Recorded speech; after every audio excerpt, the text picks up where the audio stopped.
आज हम बात करेंगे मोहिनी एकादशी के बारे में। वैशाख माह में शुक्ल पक्ष में पड़ने वाली एकादशी तिथि की मोहिनी एकादशी के नाम से जाना जाता है। ऐसा कहा जाता है कि मोहिनी एकादशी का व्रत रखने वाला व्यक्ति मोह माया के जंजाल से मुक्त हो जाता है और उसे मोक्ष की प्राप्ति होती है।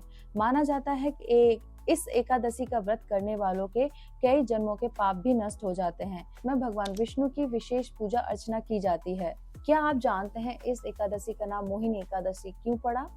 जब समुद्र मंथन हुआ तो अमृत प्राप्ति के बाद देवता और असुरों में इसको पाने की होड़ मच गई थी। ताकत के बल पर असुर देवताओं से अधिक बलशाली थे। देवता चाहकर भी असुरों को हरा नहीं सकते थे। सभी देवताओं की आग्रह पर भगवान विष्णु ने मोहिनी का रूप धारण कर असुरों को अपने मोह माया के जाल में फंसाकर सारा अमृत देवताओं को पिला दिया। इससे सभी देवताओं को अमरत्व मिल गया। यही वजह है कि इस एकादशी को मोहिनी एकादशी कहा जाता है। मोहिनी एकादशी व्रत कथा इस प्रकार से है। भद्रावती नगर सरस्वती नदी के किनारे बसा था, जिस पर चंद्रवंशी राजा द्वितीयमान राज्य करता था। उसके राज्य में कई भगवान विष्णु भक्त रहते थे, लेकिन उनमें धनपाल नाम का एक वैश्य भगवान विष्णु का परम भक्त था। वह परोपकार के कई कार्य करता था और लोगों की मदद करता था। उसने नगर में लोगों की सेवा के लिए पानी का प्रबंध किया था।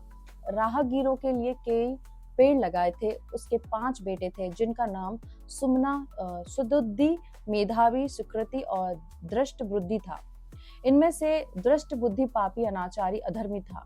वह पाप कर्मों में लगा रहता था और धनपाल उससे बहुत परेशान था।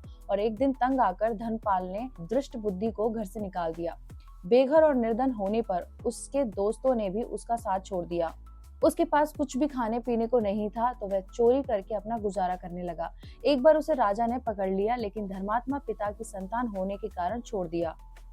दूसरी बार पकड़ा गया तो राजा ने उसे जेल में डाल दिया। चोरी करते हुए पकड़ा गया तो उसे नगर से बाहर कर दिया गया। एक दिन वह भूख प्यास से परेशान होकर इधर उधर घूम रहा था। तभी उसे कौंडिन्य ऋषि के आश्रम दिखा और वह वहां चला गया। वह वैशाख का महीना था। ऋषि गंगा स्नान करके आए थे। उनके गीले वस्त्रों के छींटे उस पर पड़े। ऐसे में गंगा जल के छींटे से दृष्ट बुद्धि को कुछ बुद्धि आई। उसने ऋषि कौंडिन्य को प्रणाम किया और कहने लगा कि उसने बहुत पाप कर्म किए हैं। ऋषि कौंडिन्य को दृष्ट बुद्धि पर दया आ गई और उन्होंने कहा कि वैशाख शुक्ल एकादशी को मोहिनी एकादशी का व्रत करो, इससे तुम्हारा उद्धार होगा। इस व्रत को विधि पूर्वक करने से समस्त पाप नष्ट हो जाएंगे और तुम पुण्य के भागी बनोगे। उन्होंने मोहिनी एकादशी व्रत की पूरी विधि बताई। मोहिनी एकादशी के दिन उसने ऋषि के बताए अनुसार विधि विधान से व्रत किया और भगवान विष्णु का पूजन किया। व्रत के पुण्य प्रभाव से वह पाप रहित हो गया। जीवन के अंत में वह गरुड़ पर सवार होकर विष्णु धाम चला गया। तो इस तरह से मोहिनी एकादशी की एक कथा है। तो मेरी ये जानकारी अच्छी लगी तो लाइक करें, कमेंट करें, शेयर करें और इस कथा को जरूर सुने एकादशी के दिन। और मेरे साथ बोले ओम नमः पार्वती पतये, हर हर महादेव, शिव शंभो।